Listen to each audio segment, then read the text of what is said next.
Pourquoi on ne peut pas imiter une autre origine que la sienne? Et répondez en commentaire, ça m'intéresse. Et vous allez voir que c'est un peu le fil conducteur de cette très longue enquête que je vous livre aujourd'hui. Moi, comme vous le savez, je m'appelle Georges et vous me connaissez depuis bientôt 5 ans. C'est pas mal, 5 ans. Et puisque vous me connaissez, parce que vous me connaissez, vous savez que moi, Georges, j'adore l'humour. J'aime beaucoup l'humour. J'ai réalisé des sketchs sur la chaîne du Trigger Studio. Je vous invite à vous y abonner d'ailleurs. Et à l'époque de VA+, on en faisait aussi avec Geoffroy et Baudouin. Et de temps en temps, sur cette chaîne, alors qu'on parle de sujets qui sont pas très marrants, je me permets une petite vanne. Vous avez vu que j'aime bien l'humour, j'adore la franche rigolade. Et alors, si je fais des vannes, encore une fois, c'est pas parce que l'actualité est heureuse, hein, on est remplacé, l'URSSAF existe et Lyon s'est fait sortir de Ligue Europa. Non, si j'aime l'humour, c'est parce que j'ai l'impression d'avoir un peu grandi avec un certain type d'humour, vous allez voir. Moi, j'ai grandi avec les inconnus. Littéralement, on regardait les inconnus à Noël, tous les Noëls, on regardait le best-of des inconnus. Et les inconnus, c'était qui? C'était des mecs qui jouaient n'importe qui, n'importe quoi et n'importe quand. Ils jouaient des beaufs, ils jouaient des arabes, ils jouaient des flics, des rappeurs, des bourgeois. Et à l'époque, personne leur cassait les couilles sur t'as pas le droit de faire ça, t'as pas le droit de faire ci, t'es raciste ou je ne sais quoi. La règle, dans les années 90, elle était assez simple. Si c'était drôle, bah c'était drôle. Et progressivement, j'ai l'impression, de mon expérience, que cet humour-là, l'humour des inconnus, il a disparu. Et récemment, je me suis même surpris à faire des remarques d'énormes boomers mentaux devant les sketchs des inconnus que je re-regardais, genre, mais on pourrait plus jamais faire ces sketchs que faisaient les inconnus. Ça serait interdit, ça serait cancel aujourd'hui. Alors, certes, remarque de beauf, mais c'est très vrai. Comment on est passé des inconnus, de Dieudonné, des nuls, à des mecs moyens dans un open mic qui insultent le public ou te sortent cette phrase des enfers je sais pas si vous avez remarqué, dans le métro, c'est de la merde, ta gueule. L'humour, il a changé. Il a changé et c'est très chiant qu'il ait changé parce que, mis à part de très rares exceptions, l'humour aujourd'hui, selon moi, c'est toujours la même chose et surtout assez plus drôle. Et moi, j'ai connu les deux époques. J'ai connu l'époque des inconnus, des nuls et du prime de Dieudonné et j'ai aussi connu celle du stand-up moyen. Alors forcément, on pourrait se dire, oui, c'est à cause du wokisme, c'est à cause des réseaux sociaux, c'est l'époque a changé, peut-être. Peut-être qu'on a raison en se disant ça. Sauf qu'il y a un homme. Il y a un homme qui, selon moi, a révolutionné l'humour en France. Et il a assez révolutionné l'humour en France pour réécrire purement et simplement les règles du stand-up. Et cet homme-là, l'homme qui a tout changé dans l'humour français, c'est Jamel Debbouze. Mais avant tout, je t'invite à liker, à partager, à commenter et surtout à t'abonner à la chaîne de Georges. C'est super important pour le référencement. Comment Jamel a tué l'humour français? C'est parti.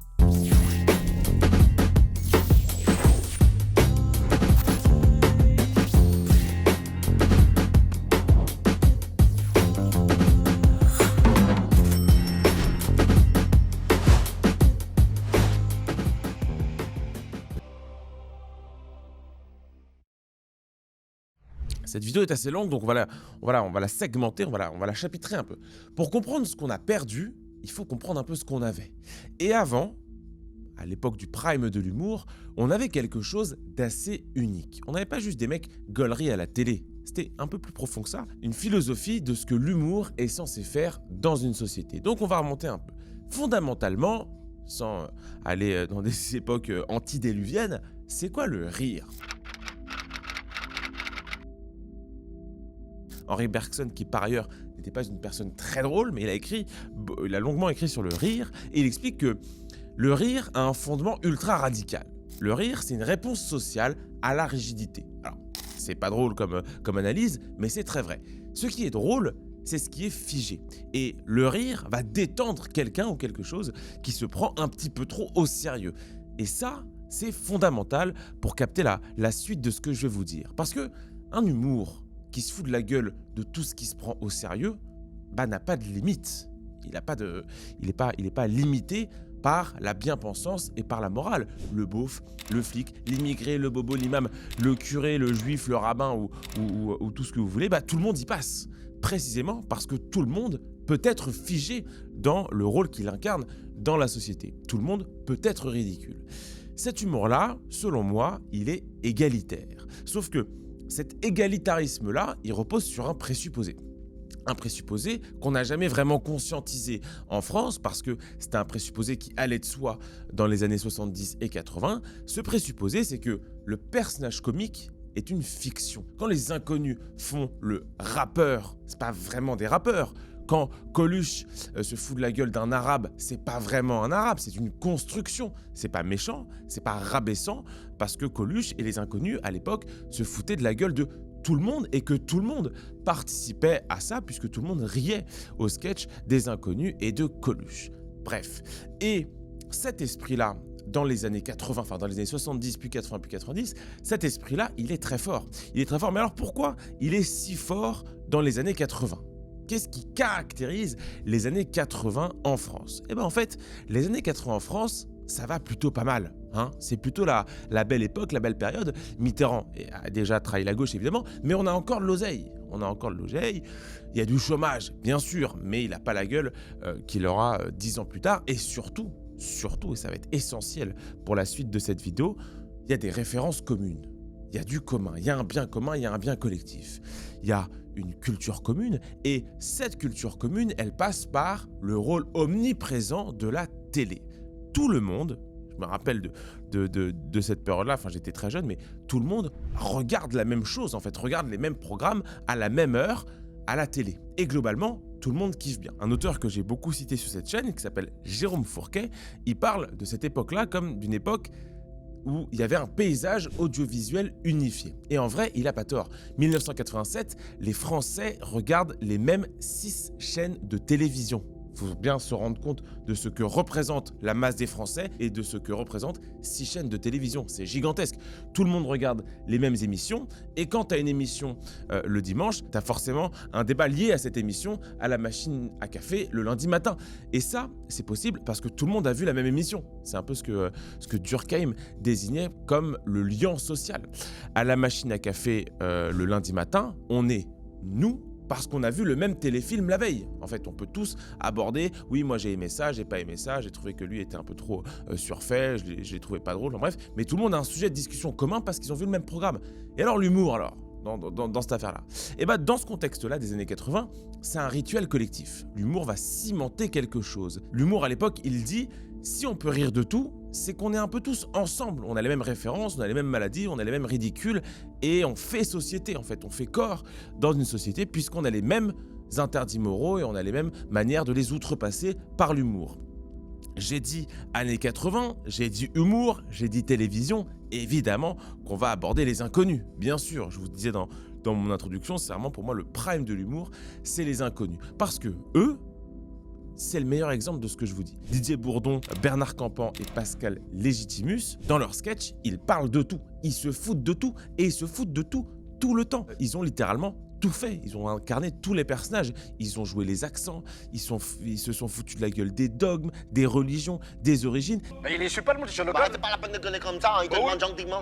Ils en ont rien à foutre. Et à l'époque, personne allait leur casser les couilles en expliquant bah attends, excuse-moi, tu peux pas jouer un juif parce que t'es toi-même pas juif. Ou alors tu peux pas jouer un métalleux parce que t'écoutes pas de métal. Non, on s'en fout.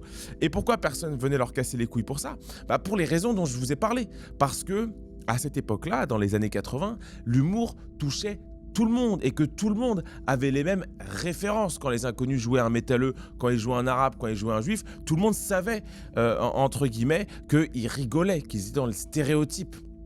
Un peu dans l'esprit du carnaval médiéval. Hein, à l'époque du carnaval médiéval, tout le monde pouvait rire de tout le monde, le roi devenait le bouffon et le bouffon devenait le roi.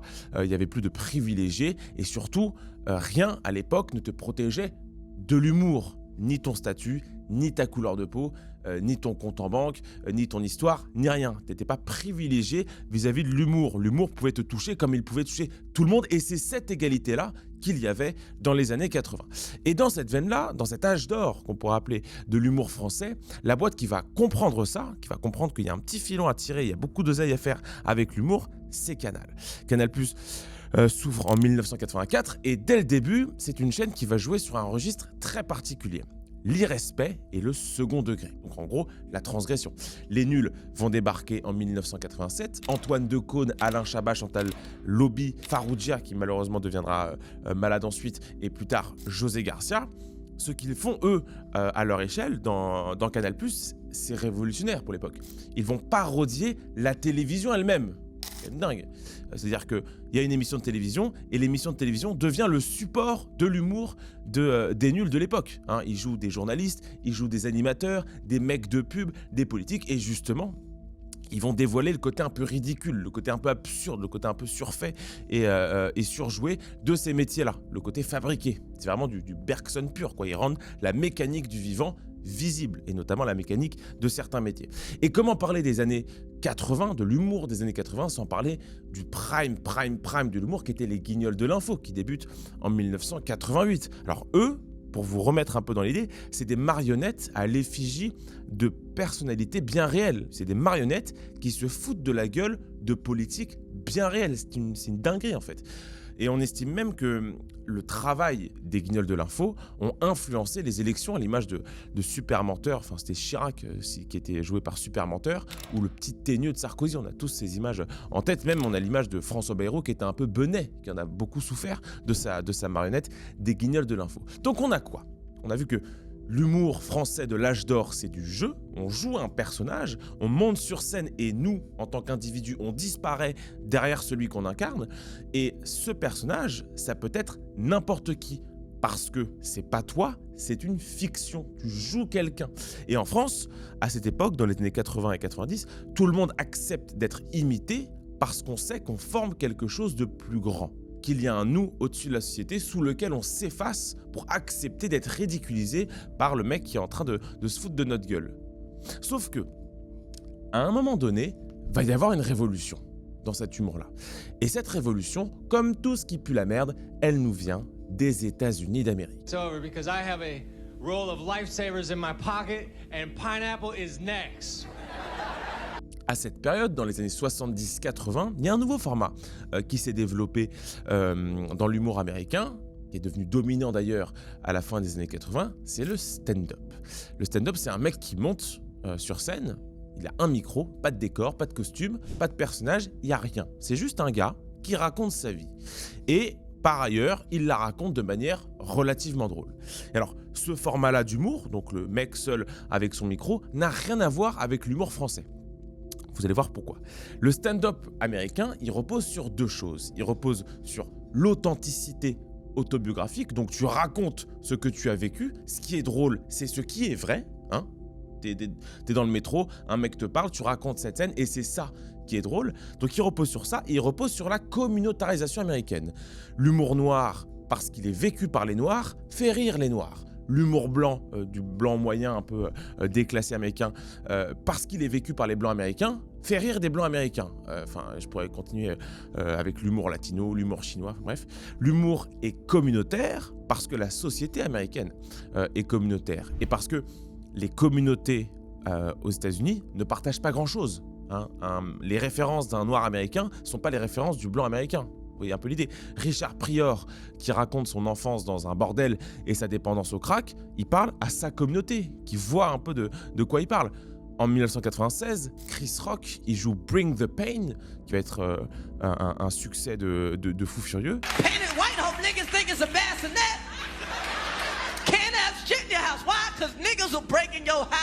Il va perfectionner un peu cet humour communautaire et cet humour du stand-up américain. Il va parler des Noirs américains, à des Noirs américains et avec une intimité qui présuppose une expérience partagée. Si tu rigoles à ce que dit Chris Rock, c'est que tu as un peu vécu ce qu'il dit. Tu peux pas rire si tu n'as pas vécu les situations que Chris Rock raconte dans son stand-up. C'est le fameux « je sais pas si vous avez remarqué ».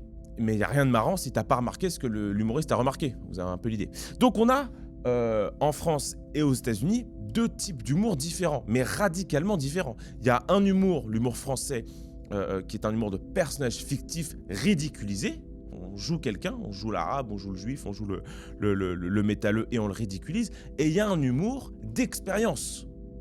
On ne joue pas, on raconte son expérience, qui est la caractéristique de l'humour américain. Et à la fin des années 90, un homme va importer l'humour américain en France avec aussi parfois les vannes, cet homme, c'est pas encore Jamel Debbouze, hein, c'est Gad Elmaleh, avec son fameux Papa est en haut, joué en 1996. Il y a l'intention, la rage, la colère, ce que tu veux, mais le texte, il est bidon. Il y a rien de sérieux. Et ce spectacle, il est un peu inédit pour les Français, c'est un peu une révolution. Pourquoi? Parce que Gad, il se met à parler de sa famille, de ses origines, de son rapport à la France. Il reprend les codes communautaires américains et il les adapte à l'audience française. Et en les adaptant, on va complètement changer de paradigme dans l'humour. Avant l'importation de cet humour-là par Gad Elmaleh, avant, tout le monde pouvait imiter tout le monde, parce que l'humour reposait pas sur du vécu, il reposait sur de l'observation. J'analyse, je visualise, j'observe comment fonctionne une communauté et je vais me foutre de sa gueule. C'était ça l'humour français avant les années 90. Le stand-up américain, c'est l'inverse en fait, quelque part. C'est pas j'observe une communauté et j'en ris, c'est j'appartiens à cette communauté et je témoigne de cette appartenance à cette communauté. Et ce glissement-là de j'observe, je me fous de la gueule et j'appartiens, je témoigne, ce glissement, il a l'air anodin, sauf que mécaniquement, tu vois la galère. Si l'humour, c'est du témoignage, alors tu as besoin d'être légitime pour témoigner. On s'en fout si t'es bon ou pas, ou si t'es drôle ou pas. Si tu imites quelqu'un ou quelque chose qui sort de ce que tu as vécu, si t'es un blanc et que t'imites un noir, t'es pas dans l'humour, t'es dans l'oppression. C'est ça la vraie révolution qu'entraîne l'humour communautaire en France. Donc Gad Elmaleh, il va importer le stand-up communautaire en France à la fin des années 80, dans une époque qui est politiquement extrêmement intéressante. Pourquoi? Parce que c'est la période de l'émergence d'SOS Racisme et de la diabolisation du Front National. Et là, vous allez me dire, oh mais Georges, c'est quoi le rapport entre l'importation de l'humour communautaire américain et SOS Racisme? Le rapport, c'est que ce poison d'SOS Racisme installe quelque chose de très précis dans la tête des Français de l'époque. Si on touche à l'origine ou à la couleur de peau, on sort de la politique, on sort de l'humour et ça devient moral. Il y a le bon et le mauvais côté. Et donc, va y avoir le bon humour et le mauvais humour. Si tu te trompes, t'es pas juste lourd ou pas drôle, t'es une mauvaise personne. Tu dois être condamné, t'es le mal, t'es le diable et t'es quasiment un peu Hitler. Donc, tu vois le cocktail qui va tuer l'humour français, le stand-up communautaire américain, la morale politique d'SOS Racisme et au milieu de tout ça, Canal+, qui va chercher des nouvelles têtes et un nouveau public, une nouvelle audience pour augmenter son chiffre d'affaires. Tous les ingrédients sont là et il ne manque plus qu'un homme. Et cet homme, tu l'auras deviné, c'est Jamel Debbouze.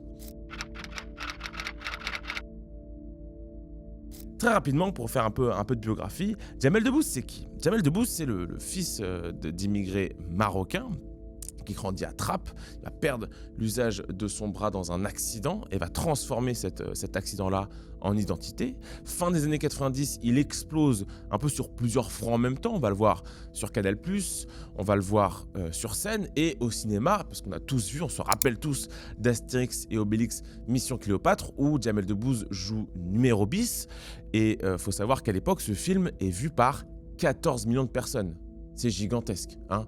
Et Jamel va être aussi important dans ce film-là que Depardieu et Clavier, qui sont deux monuments du cinéma et de l'humour. Mais on n'a pas encore changé d'humour, en vérité. Hein, pour l'instant, on n'est qu'à la phase où Jamel Debbouze éclot aux yeux des Français, mais c'est pas encore le révolutionnaire. Le vrai changement, c'est en 2006. 2006, le Comedy Club démarre sur Canal+, et le principe est assez simple. Des one-man shows courts de 5 à 8 minutes, et toutes les scènes sont les mêmes. Hein. Une petite salle, des lumières chaudes, des publics qui sont déjà acquis, et c'est Jamel qui choisira les comiques qui vont défiler. Donc forcément, et j'ai envie de dire un peu malgré lui, malgré Jamel, il les formate, il les présente et il les fait émerger. Ça devient lui qui va dire ce qui est drôle ou pas. Bourdieu, il a un terme pour ça, il appelle ça un agent de consécration. Donc dans un domaine, tu as toujours des gens pour décider ce qui est légitime et ce qui ne l'est pas. Aujourd'hui, c'est le service public et Street Press, mais à une époque, dans le domaine de l'humour, notamment en 2006, c'est Jamel Debbouze.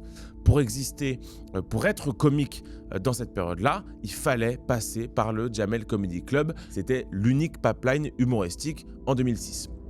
Et tous les comiques, et plus généralement tout l'humour qui va émerger à partir de cette période-là, les Bentala, Ahmed Silla, Fari, Bounaïmin, tous ces gens-là, on pourrait faire la liste encore longtemps, c'est les enfants de cette pipeline. ils ont tous le même cadre américain. Micro, tabouret, lumière chaude, et les textes sont littéralement tous les mêmes, simplement appliqués, adaptés aux origines des humoristes. Ma mère, mon quartier, mes origines, ce que c'est d'être moi dans ma communauté et mon vécu. Le sandwich qu'elle me faisait ma mère, la demi-baguette avec du thon à la catalane dedans. Historiquement, on est une putain de... on est des colons. Et comme le nom l'indique, on fout la merde partout où on va. C'est le même template à chaque putain de spectacle, avec parfois des petites variantes comme ça, des petites échappées sur le côté, mais tu reviens très vite dans ton template. Donc pour moi, ça a été dur. Mon père nous mettait des tartes, et pour le petit Babtou de ma classe, il avait le droit de mal parler à sa mère et il recevait un poney, en gros. Hein. Et l'unique personnage qu'on avait le droit de tourner en ridicule, il y en avait très peu, hein, si vous regardez bien, c'était le flic avec l'accent du Sud, je sais pas pourquoi il y avait un flic avec un accent du Sud, et le prêtre pédophile. C'est les deux mecs qu'on avait le droit d'en parler. Bon, bref. Et le template qui va être omniprésent à partir du Jamel Comedy Club, donc dans les années 2006 jusqu'à aujourd'hui, c'est 4 fondamentaux. Et c'est 4 fondamentaux qu'on ne va plus jamais quitter. Numéro 1, je suis quelqu'un de précis. Je suis quelqu'un de précis, j'ai une identité, donc ça va être je suis une gonzesse, je suis un noir, je suis un arabe, je suis un chinois, je suis un juif, je suis un gros, tu vois, ça peut être plein de choses. Donc en gros, je fais partie d'une communauté, j'ai une communauté d'appartenance. Numéro 2, cette identité, cette communauté produit des situations comiques spécifiques. En tant que gros dans ce restaurant, en tant que noir vis-à-vis de la France, en tant qu'arabe vis-à-vis de je sais pas quoi, des flics, enfin bref, donc ma communauté produit des situations, elle produit des décalages. Et c'est ce décalage-là qui est comique. Je raconte le décalage entre ma communauté et le monde. Numéro 3, je témoigne. Et donc je témoigne plus ou moins bien de ces situations. Je raconte, je ne joue pas, je raconte la situation. C'est drôle parce que c'est vrai, hein. C'est drôle parce que c'est moi. Parce que ma communauté va comprendre et les autres vont découvrir ce que c'est d'être moi au travers de ce que je dis. Et enfin, le quatrième fondamental, le plus important, c'est mon vécu, c'est le mien, c'est mon territoire. Si quelqu'un d'autre fait la vanne que je suis en train de faire, ça sera raciste. Par magie. Ce sera littéralement la même vanne, mais ce sera raciste. Et avec ces 4 fondamentaux, t'as la quasi-totalité de l'humour français depuis 15 ans. 4 lois. Je suis quelqu'un, j'ai une communauté, je raconte mon expérience. Si quelqu'un raconte l'expérience, c'est raciste. C'est ça, l'humour français aujourd'hui. Et alors, pourquoi Jamel Debbouze et le Canal Comedy Club, et plus généralement Canal+, ont poussé ce format-là, précisément, ce format du tabouret, du micro et de la lumière chaude? Pourquoi? C'est quoi leurs intérêts? Vraisemblablement, à moins d'énormes rebondissements, ils n'avaient pas envie de tuer l'humour français. Enfin, en tout cas, pas consciemment, si j'ose dire. En réalité, il y a plusieurs raisons. Déjà, les jeunes et les urbains kiffent ce format de 4-5 minutes où tu racontes ta vie. Ils aiment bien ça. Et commercialement, c'est l'audience que veut capter Canal+. Canal+ cherche à avoir l'audience des urbains et des jeunes. En plus de ça, le coût de production d'un one-man show de 8 minutes, c'est infiniment moins cher qu'un sketch avec des décors, un scénariste, des costumes. Ça, tu retires, tu prends juste un micro et une lumière et t'as un sketch. Et surtout, un comique qui parle de sa communauté à sa communauté, c'est safe. Et dans une période, on est dans les années 2008-2009, dans une période où d'autres artistes comme Dieudonné se font démarrer en procès, on va prendre aucun risque. Si t'es noir ou arabe et que tu imites un noir ou un arabe, il n'y a aucun risque juridique. Pas de risque de procès, pas de scandale, aucune accusation de racisme. T'oublies. Personne n'attaquera un arabe parce qu'il a imité un arabe. Tout ça fait que ce format-là, le micro, la lumière chaude et le témoignage, ce format-là va progressivement s'imposer et faire disparaître l'humour de scène qu'avaient les inconnus, typiquement. Et le cercle infernal va démarrer à partir de ce moment-là, à partir du Jamel Comedy Club. Dès lors que l'institution Canal+ pousse ce format-là, lumière chaude tabouret, dès lors qu'il pousse ça, il va normaliser ce format. Les agents de spectacle se mettent à rechercher des comiques qui correspondent à ce format, les programmateurs de salles aussi, et surtout, les jeunes comiques qui veulent percer dans l'humour comprennent vite ce qu'on attend d'eux. On n'attend pas d'eux qu'ils imitent un plombier, un beauf ou un Sénégalais. On attend d'eux qu'ils parlent de leur vécu. Parce qu'un mec qui veut se lancer dans l'humour dans les années 2008, il a 2 options. Faire un sketch classique, jouer des personnages, mais ça c'est risqué juridiquement, on le voit avec Diodo, risqué financièrement, risqué humoristiquement, parce que c'est plus dur. Faut plus de talent pour imiter un personnage que pour jouer ce que toi-même tu as vécu depuis ton enfance. Donc il a cette première option, ou alors il a l'option de parler de ses origines et comment c'est dur d'être lui dans notre monde et pourquoi il est victime de racisme ou je sais pas quoi. Et là, à ce moment-là, le Comedy Club le recrute. Donc la question elle est vite répondue, il prendra la deuxième option en permanence. Et je pense qu'on peut dater la fin de l'humour à cette période-là, autour des années 2010. Évidemment, il y a des exceptions. Je vous ai parlé de Dieudo, on peut citer Dava qui est actuellement sur Canal, on peut citer Vincent Tirel de la grande époque, certains sketchs du Bagel, Mr V et compagnie. Mais globalement, c'est à chier en fait aujourd'hui. C'est plus drôle l'humour. C'est à chier et surtout, il y a un truc qui s'est mis en place. Un truc qui s'est mis en place et qui a condamné l'humour, à mon sens, qui l'a rendu radioactif. C'est une règle qui s'est installée et qu'on n'a jamais remis en cause depuis. Un comique arabe peut faire la mère arabe, puisque c'est sa mère. Un comique africain peut faire le cousin du bled, parce que c'est son cousin. Alors que, dans les deux cas, ils vont véhiculer, littéralement, des clichés du Moyen-Âge sur ces deux communautés. Je vous renvoie au sketch d'Ahmed Silla ou de Thomas Njijol. Regarde, ça les met en place, attention. Un os de poulet. Il est pimenté. Le tueur mange du poulet braisé. Mais un blanc qui fait exactement la même chose, lui, il n'a pas le droit. Est-ce qu'on accepte que des clichés soient véhiculés parce que c'est quelqu'un de la communauté qui les véhicule? Ça n'a pas de sens. Et tout ça, ça aurait pu changer si, en plus de tout ce que je vous ai dit, en plus des SOS Racisme, de Canal+, et du Jamel Comedy Club, on n'avait pas eu Twitter. Parce que Twitter, dans les années 2012-2013, quand se met en place cette mécanique-là du témoignage et de l'humour américain, fallait être là. Fallait être là quand Twitter a percé dans ces années-là. C'était le prime. Et pour l'humour, Twitter va devenir le juge de paix. T'as une blague un peu mal calibrée, t'as un refus d'une des 4 lois dont je te parlais tout à l'heure, et t'es foutu. Toute la Terre va savoir qu'un blanc a imité un noir ou qu'un noir a imité un juif. Et c'est pas une théorie du complot, c'est vraiment de la mécanique sociale. Et pour moi, l'exemple parfait de cette mécanique, même si elle est un tout petit peu plus récente, dans les années 2020, ça va être l'affaire Norman. L'affaire Norman, pour moi, incarne à merveille ce changement d'humour et comment l'humour est passé de jouer un personnage à un humour de témoignage victimaire. Norman, on le connaît, c'est le youtubeur originel. Et un jour, il s'est dit qu'il avait des trucs à dire hors montage et sans YouTube. Donc, il monte sur scène et il fait un spectacle. Et dans ce spectacle, il se fout de la gueule d'un prénom, à savoir Aminata. My name is Bond. Fatoumata Bond. Objectivement, c'est pas parce que c'est raciste que je vous dis ça, mais objectivement, la blague est pas ouf, elle est pas très drôle, mais objectivement aussi, si t'es choqué par une vanne sur un prénom, t'es une merde, très clairement. C'est un prénom, il a même pas pris un accent ou quoi, il a juste dit Aminata Bond, je crois, c'était un peu ça l'objet de la vanne. Bon bref, c'est pas très drôle, mais si t'es choqué, t'es une merde. Sauf que, qu'est-ce qu'il a fait en faisant ça? Il a parlé d'une communauté qui n'était pas la sienne, et ça, depuis le Comedy Club et les 4 lois de l'humour, c'est interdit, parce qu'on a changé d'époque. Qu'est-ce qui s'est passé concrètement? Il a fait une blague, à cette époque-là, Norman, il a fait une blague qu'auraient très bien pu faire les Inconnus, Coluche, Dieudonné ou les Nuls. Mais entre-temps, le système d'interprétation de la vanne, il avait changé. Et que SOS Racisme était passé par là. Et qu'un blanc qui fait une blague sur un noir, ça sort du cadre de l'humour et ça devient politique, ce qui est absurde, ce qui n'a littéralement aucun sens, à moins de présupposer que tout ce que dit un blanc est forcément un instrument de sa domination, ce qui est en soi du racisme inversé. Et Norman, à ce moment-là, au lieu de dire j'ai fait une blague et je vous encule, ce qui objectivement, à mon sens, serait la meilleure réponse dans ce genre de polémique, alors, Norman, qu'est-ce qu'il a fait? Il a sorti une espèce de clarinette magique. Je voulais revenir sur une blague de mon spectacle qui, clairement, est mal passée. Elle a choqué certaines personnes et c'était vraiment pas du tout le but. Donc je tiens sincèrement à m'en excuser. Je n'ai jamais voulu me moquer du prénom Fatoumata.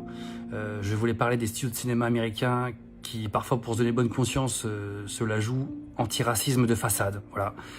Mais c'était mal amené, c'était maladroit. Bref, c'était pas une bonne idée. J'aurais pas dû la faire, vraiment je regrette. Avec 2-3 violons en ré mineur et il a validé le système. Je vous mettrai la vidéo d'excuses je vous montrerai la vidéo d'excuses. Il a validé le système en expliquant dans une vidéo d'excuses que oui, c'était inacceptable, oui, vous avez raison de me pisser dessus, oui, la meute a du pouvoir sur ce que je peux dire ou ce que je peux ne pas dire, donc je suis une merde. C'est ça ce qu'il a dit. Et chaque excuse dans sa vidéo a renforcé le système. Parce qu'elle dit à l'humoriste suivant, si tu fais une blague qui sort de l'humour qu'on attend de toi, qui sort de nos 4 lois fondamentales de l'humour, on te monte en l'air. C'est ça ce qu'il a dit Norman dans sa vidéo d'excuses. Donc c'était condamnable en tant que tel, mais c'est aussi condamnable pour la suite des événements, puisque chaque humoriste maintenant sait que s'il sort du cadre qui est attendu de lui, il sera terminé. Donc on a vu comment on est passé d'un humour de personnage dans une société où chacun prenait sur soi au nom du collectif, à un humour communautaire, un humour américain, où la victimisation et l'antiracisme ont enfermé les individus dans leur communauté. Les Noirs peuvent rire des Noirs, les Juifs peuvent rire des Juifs, les Blancs peuvent rire des Blancs, et j'en passe, et des pas mûrs, parce qu'il n'y a pas que les couleurs, hein, c'est les gros peuvent rire des gros, les homosexuels peuvent rire des homosexuels, enfin, ça n'a vraiment plus aucun sens. Mais dans les années 2014, cet esprit communautaire qu'a promu le Jamel Comedy Club et Jamel Debbouze, cet esprit communautaire va avoir des enfants. Et ces enfants, c'est une génération de victimes qui chialent tout le temps, et qui chialent pour rien, parce qu'on leur a fait croire que c'était des victimes et que l'humour pouvait les oppresser. Et ça, c'est absurde. Pourquoi c'est absurde? Et je vous renvoie à ce que je vous disais tout à l'heure dans mon introduction autour de ce qu'est l'humour. L'humour a toujours demandé quelque chose à ceux qui en étaient la cible. Et c'était quoi? Il leur a demandé d'encaisser. Si une blague te touche, tu fermes ta gueule et tu encaisses. Pourquoi tu es obligé d'encaisser? Parce que c'est une blague. Et que l'humour, c'est justement tourner en ridicule ce que tu crois être sacré, comme on l'avait vu tout à l'heure avec Bergson. Donc tu encaisses. Et tu encaisses parce que tu t'insères, parce que tu fais partie d'un nous, d'un collectif, et parce que tu fais société. Et que la société, c'est la somme des petits encaissements de chacun. Tu sacrifies un peu de ton sacré au nom du nous collectif. C'est le bien social, le bien collectif ultime en réalité. Tu fais une vanne sur la Shoah, sur le viol, sur l'esclavage, sur les barbaresques ou sur la pédophilie, non pas parce que tu soutiens ça, évidemment non, mais parce que si tu arrives à rire de ce qui est le plus sacré pour certains, parce que tu es assez solide, parce qu'on est assez soudés pour former un nous, parce que tu ne ris pas de la Shoah, du viol, de l'esclavage, tu ris avec ceux qui les ont subis au nom d'un collectif assez fort pour regarder ces horreurs-là sans chialer. C'est la définition même de la résilience collective. C'est ça l'humour fondamentalement, et c'est ça l'humour qu'on a perdu et qu'on ne doit pas commencer à faire primer son ressenti personnel sur le groupe. Mais ça, c'était la mentale d'avant. Ça, c'était l'esprit d'avant. C'est ce qui permettait à Coluche de se moquer des Arabes, aux Inconnus de se moquer des Noirs et à Dieudonné de se moquer des Blancs ou d'autres communautés. Mais dès lors qu'on laisse le poison du ressenti, on détruit l'humour. On détruit l'humour parce que si on considère que chaque souffrance est une preuve, que chaque ressenti est légitime, on est littéralement foutu. Parce qu'un groupe peut très bien commencer à dire « Alors ça, on n'a pas le droit de rire de ça. On va te prendre un sujet, ça, on ne peut pas en rire. » Et dans ce cas-là, un autre groupe va te dire « Attends, mais si eux, ils ont leurs interdits sur ce sujet, nous, on a le nôtre. » En fait, là, tu entres dans un espèce de cercle infernal. Cercle infernal qui, comme par magie, rejoint parfaitement l'arrivée de l'humour communautaire en France. Pourquoi? Parce que chaque communauté a ses interdits, c'est ce qui définit, c'est ce qui caractérise une communauté. Donc évidemment, c'est plus agréable, c'est moins risqué d'aller voir un humoriste qui va parler à ta communauté et donc qui n'enfreindra pas tes limites puisque c'est les siennes. C'est ce que disait Jonathan Haidt sur la société américaine. On a élevé une génération, employer un terme un peu cru, une génération de fiottes qui considèrent que dès lors qu'elles sont heurtées, qui considèrent que dès lors qu'elle est heurtée, elle est légitime. Et que donc la société doit se plier au ressenti de chacun. C'est la fameuse génération Snowflakes. Et donc, ça va chialer sur des blagues, ça va chialer sur des mots, ça va chialer sur des impressions. Et alors ce cercle infernal, il a un point de départ précis. C'est pour ça que j'en veux beaucoup à Jamel. Parce que ce point de départ-là, c'est le Jamel Comedy Club. Pourquoi? Parce que le Jamel Comedy Club, il a dit que l'humour, ce sera forcément du vécu. Et que le vécu, par définition, appartient à celui qui l'a vécu. Et que donc, toucher au vécu de quelqu'un sans être ce quelqu'un-là ou sans faire partie de la communauté de ce quelqu'un-là, c'est une agression. Et à partir de là, la victimisation, elle devient logique. En fait, Jamel Debbouze a donné à toute une génération d'individus des arguments pour se victimiser. Parce que, encore une fois, et je vous le rappelle, parce que pour moi c'est essentiel, encore une fois, l'humour fonctionne au nom du groupe. Quand Coluche ou les inconnus imitent des Arabes ou des Noirs et que les Arabes rigolent à ces blagues, quelque part, ces Arabes-là, ils valident la blague. Ils disent « Oui, on peut rire de ça et on rigole de ça avec vous ». C'est quelque part un acte de confiance sociale, hein, quasiment un acte d'intégration. Si tu t'intègres au corps social, à une communauté, tu t'exposes comme tout le monde dans la communauté, comme tout le monde dans le corps social, tu t'exposes à ce qu'on se foute de ta gueule. Bah ouais, c'est comme ça que ça marche. T'es pas intouchable. Et alors, pendant que je bossais sur cette vidéo, je me posais la question, est-ce que Jamel Debbouze a importé un humour communautaire en France? Ou alors est-ce que la France s'est communautarisée et donc l'humour de Jamel s'est infiltré dans cette communautarisation parce que quelque part, l'humour de Jamel épousait parfaitement les formes de cette communautarisation qui devait devenir bientôt le seul humour français. Je pense évidemment à l'humour américain. Bah, y a un peu des deux. Quand on lit Jérôme Fourquet et l'archipélisation, on comprend mieux. Un peu mieux la situation. Fourquet, il explique que la France s'est décomposée en plein de sous-groupes. Donc à la base, on avait la France, puis après on a eu plein de petits groupes communautaires. Donc c'est des groupes géographiques, des groupes culturels, des groupes religieux, des groupes générationnels et même parfois des groupes politiques. Et ces groupes-là, qui vivent côte à côte, n'ont plus les mêmes valeurs. Et s'ils n'ont plus les mêmes valeurs, ils n'ont plus les mêmes codes et donc fatalement, ils n'auront plus le même humour. Parce qu'on a détruit le lien social dont on parlait au début. Le truc qui faisait qu'on regardait la même télé et qu'on avait les mêmes références. Et donc qu'on avait le même humour. Parce qu'on a détruit la nation. On a détruit le tissu social. Et pour faire un bon humour, il y a évidemment besoin d'être drôle. Ça va de soi. Mais pour faire un bon humour, la recette du bon humour, il y a surtout besoin que tout le monde soit dans la pièce pour rire. Hein, que tout le monde ait les mêmes refs. Si tu fais le beauf, il faut que les gens savent ce que c'est d'être un beauf. Si tu imites un arabe, il faut que des gens en aient déjà vu un. Sauf que notre société s'est tellement fragmentée en plein de petites communautés qu'elles ne se connaissent même plus.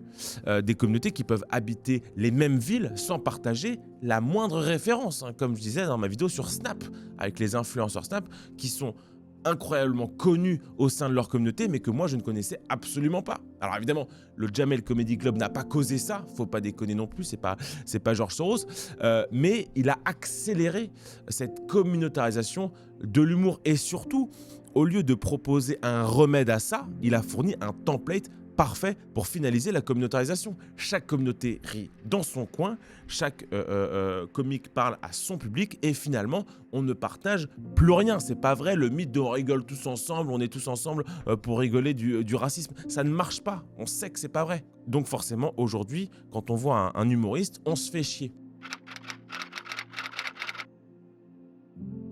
Fun fact, c'est très réel. Pour faire cette vidéo, pour préparer cette vidéo, je suis allé un peu dans les comedy clubs. Je suis allé dans les comedy clubs à Paris notamment. Et putain, c'est nul. C'est nul. On va pas se mentir, c'est à chier. C'est fade, c'est attendu et paradoxalement, tout le monde est dans son rôle. Paradoxalement, par rapport au fait qu'on parle de théâtre. Autant un blanc qui imite un noir, c'est raciste. Autant le noir qui imite son cousin du bled, c'est un enchaînement de clichés coloniaux. Alors le cousin, il a pas l'eau courante, il mange de la terre et c'est quasiment un cannibale. T'as un arabe qui t'explique que son père est ultra violent. T'as un noir qui parle de l'Afrique comme Tintin au Congo. T'as un blanc qui se la joue victime. La victime de service, dépressif sous Xanax avec un père ou un oncle. Alors c'est souvent un père ou un oncle qui est d'extrême droite. Et tout s'est bien passé, sauf qu'à un moment de la soirée, il y a quelqu'un qui s'est approché de moi et qui m'a dit, très énervé, toi, donne-moi ton téléphone. Moi j'ai bossé 4 ans dans la finance. Oui, j'étais expert comptable. On dirait pas, mais oh là, c'est vrai. Tom, j'ai pris ta brosse à dents là. Et mes gencives, c'est du béton. C'est nul, je suis désolé les gars, c'est à chier. Et quand, alors c'est là où les petits rouages, quand il y a une panne d'inspi, hein, parce qu'ils sont globalement tous très mauvais, hein, ils sont globalement tous très mauvais, quand il y a une panne d'inspi, ça sort 2 cartes Joker qui te sauvent de toutes les mauvaises passes. Première carte du mec pas très bon ou du mec pas très inspiré, le clash au public. J'ai découvert ça, apparemment c'est un truc réel. Kéron fait beaucoup ça. Donc tu demandes à un mec son prénom ou son taf et tu fais 2 minutes en l'insultant et en général ça passe. Tu fais quoi comme taf? Ah, t'es éclairagiste? Putain, t'es un fils de pute. C'est littéralement ça. Première carte magique. L'autre carte magique, c'est le fameux je sais pas si vous avez remarqué, mais dans le métro, donc voilà. Je connaissais pas. Vous connaissez le métro à Paris? C'est dingue à voir. Train low cost. Heureusement, il y a personne en face. J'étais dans le métro. Ça ressemble un peu à une blague du Jamel Comedy Club au début. On en est là, on est carrément plus dans l'humour. Le mec va te parler de la RATP, de sa meuf ou de sa bagnole. Putain, mais fais-nous rêver, quoi. Parle-nous d'autre chose que des trucs qu'on sait. Oui, on sait que la RATP, ça pue, que les bagnoles, c'est cher et que l'essence a augmenté. Mec, fais-nous rêver, vends-nous du personnage, vends-nous du rêve. Putain, sors-nous de notre quotidien, bordel de merde. Et toujours dans cette veine de ce qui est permis de dire et de ne pas dire, dans le cadre de ce qui froissera personne, de ce qui est audible et inaudible, parce que tout le monde est une merde, incapable de concevoir la contradiction, t'as des ennemis qui sont autorisés. Je sais pas pourquoi, mais eux, tout le monde peut leur taper dessus. C'est qui ces ennemis?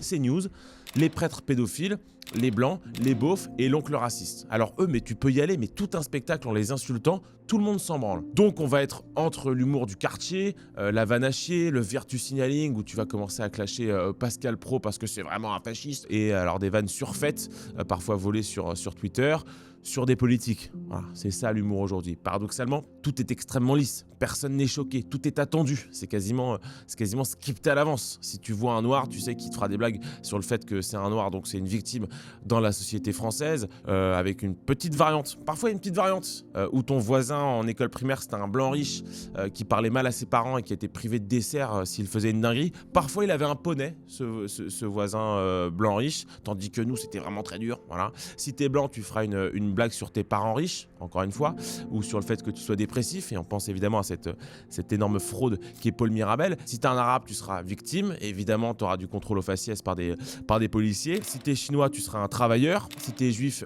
tu feras des procès. Je plaisante. Voilà, je plaisante pour une fois quand même, faut pas déconner. Et tout ça, cet humour-là communautaire, cet humour attendu, cet humour scripté et cet humour d'expérience, c'est l'héritage du Jamel Comedy Club. Emmanuel Kant, je sais que pour finir une vidéo sur l'humour, c'est pas forcément judicieux de le citer, mais pourquoi pas, hein. Emmanuel Kant, dans la critique de la faculté de juger, il disait que l'humour naissait de la transformation soudaine d'une attente tendue en rien. C'est très compliqué, mais en gros, t'attends quelque chose et ce qui arrive, c'est l'inverse. Et ce décalage-là, c'est ça l'humour. C'est ça l'inattendu. Hein, Kessler, lui, il appelle ça la dissociation. Le moment où deux cadres de référence, complètement incompatibles, se percutent. Et cette collision-là, c'est ça qui fait rire. Tu vois ?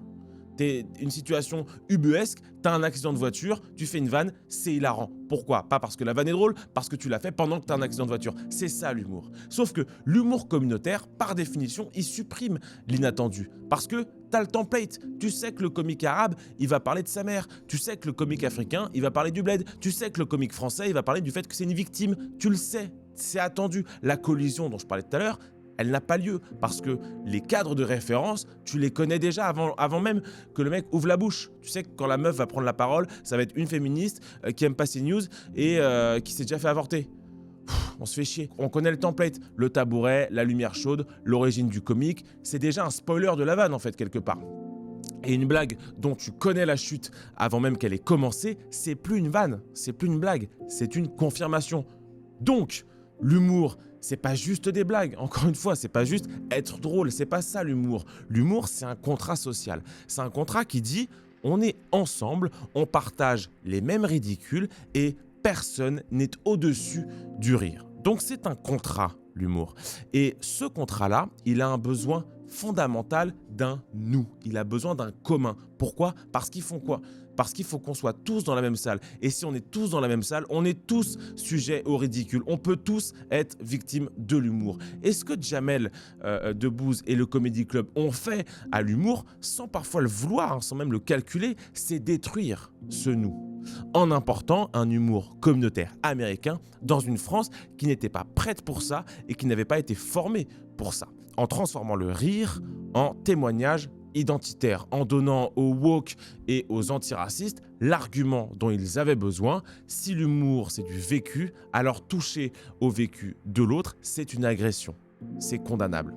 Et à partir de là, à partir de ce moment-là, où tu dis que l'humour c'est du vécu, comme le faisait le Jamel Comedy Club, à partir de là, tout le reste a suivi mécaniquement. SOS Racisme avait posé la morale, le Comedy Club a fourni le format, Twitter et les réseaux sociaux ont armé la meute de woke qui sont arrivés dans les années 2010 et une génération de fiottes qui sont incapables d'entendre une vanne qui les choque a achevé l'humour français. Mais tout ça, à la base, avait une origine, le stand-up communautaire, et ça, c'est Jamel Debbouze. Merci à tous d'avoir suivi cette très longue vidéo, cette très longue enquête. Dites-moi ce que vous en avez pensé dans les commentaires. Prenez soin de vous et de vos proches. Vive la France et vive ceux qui en restent. Et il en reste beaucoup. Faites des vannes, choquez-nous. Hop là, mettez-nous des feintes de frappe. Je sais pas quoi vous dire d'autre. Prenez soin de vous et de vos proches. Vive la France et vive ce qu'il en reste. Time!